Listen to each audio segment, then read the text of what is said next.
کتنی زبردست بات ہے. رسول من رب العالمین ابلغکم رسالات ربی وانصح لکم. تین خاصیتیں. ٹھیک ہے. اللہ کا بھیجا ہوا پیغمبر. ٹھیک ہے. یہ امت بھی تو اللہ کی بھیجی ہوئی ہے، یعنی میں اور آپ تو اللہ کے بندے ہیں نا. ابلغکم، اللہ کا پیغام پہنچانا ہے ہم نے. وانصح لکم، اور ہمیں خیر خواہی بننی. ٹھیک. نمبر ایک تو اللہ کے بندے بننے ہیں، اللہ کا بندہ بننا ہے، یعنی اپنے آپ کو سیدھے راستے پہ لے کے آنا.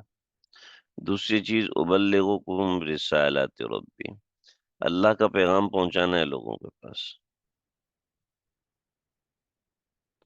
اس امت کی یہ خاصیت ہے، یہ اللہ کا پیغام پہنچاتی ہے. اللہ کا پیغام پہنچانا ہے.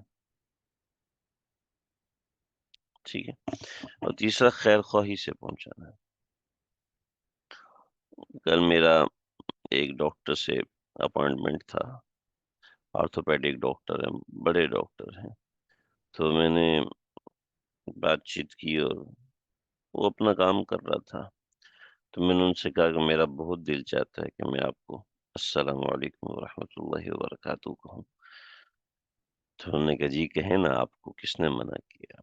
تو میں نے کہا نہیں کہہ سکتا، ہماری شریعت میں یہ کلمات صرف اس بندے کے لیے ہیں جو اسلام قبول کرتا ہے. تو ہنسنے لگا، کہنے لگا کہ بھئی بہت لوگ ہیں مسلمان، کچھ ہمارے جیسے بھی ہونے چاہیے. تو میں نے کہا لیکن آپ جیسے اچھے لوگوں کا مسلمان ہونا ضروری ہے. کہنے لگے سوچیں گے. میں نے کہا میں آپ کو اسلام کی دعوت دیتا ہوں، آپ اسلام کے بارے میں پڑھیے، آپ اسلام کے بارے میں سمجھیے. یہ ہے ابلغکم رسالات ربی. واقعہ اس لیے سنا دیا، میں سناتا نہیں ہوتا. تازہ واقعہ پیش ہے، سنا اس لیے دیا کہ ہمیں پتہ چل جائے کہ ہم نے کس طریقے سے کرنی ہے.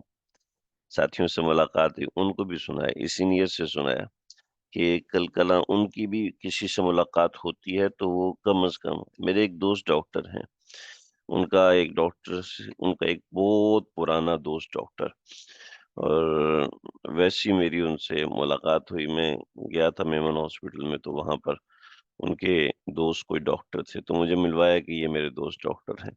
تو میں نے کہا ڈاکٹر صاحب آپ نے ان کو اسلام کی دعوت دی ہے؟ اس نے کہا نہیں یہ بہت کٹر ہے. انہی کے سامنے بول رہا ہے، نہیں یہ بہت کٹر ہے. میں نے کہا تو وہ کٹر ہیں لیکن آپ کٹر نہیں ہیں. یہ کون سی بات ہے؟ یہ تو کوئی سمجھداری والی بات نہیں ہے. وہ کٹر ہیں اور آپ ٹھس ہو کے بیٹھے ہیں. تو میں نے کہا ڈاکٹر صاحب میں آپ کو اسلام کی دعوت دیتا ہوں. تو خیر یہ ہے کہ ہمیں ایسے لوگوں کو اسلام کی دعوت دینی چاہیے. جو نماز نہیں پڑھنے والا اس کو نماز کی دعوت دینی چاہیے. جو عمل میں کچا ہے اس کو عمل کی حکمت سے ہو. وہ انصح لکم، خیر خواہی کے ساتھ ہو. سب سے پہلے ہم اللہ کے بندے بنیں، اس کے ساتھ اللہ کا پیغام پہنچائیں، اس کے ساتھ خیر خواہی ہو. اچھا، یہ اسینڈنگ آرڈر نہیں ہے کہ پہلے نمبر پہ یہ کرو، دوسرے نمبر پہ یہ کرو، تیسرے نمبر پہ یہ کرو. نہیں، اسینڈنگ آرڈر نہیں ہے. بلکہ آپ اللہ کا پیغام پہنچائیں، اللہ کا بندہ بننے میں کمی ہوگی. آپ خیر خواہی کریں، پیغام پہنچانے میں کمی ہوگی. لیکن یہ کام کرنے تو ہیں، ہماری ذمہ داری ہے ہمیں یہ کام کرنے.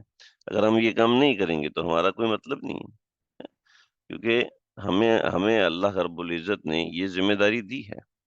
ٹھیک ہے، جسے پیغمبروں کو دی ہے. ٹھیک ہے. پیغمبر اللہ کے رسول تھے، وہ مبعوث تھے. ہمیں اللہ کا بندہ بننا ہے، ہم رسول نہیں بن سکتے. سوال ہی پیدا نہیں، رسالت تو بند ہوگی، پیغمبری تو بند ہوگی. صحیح.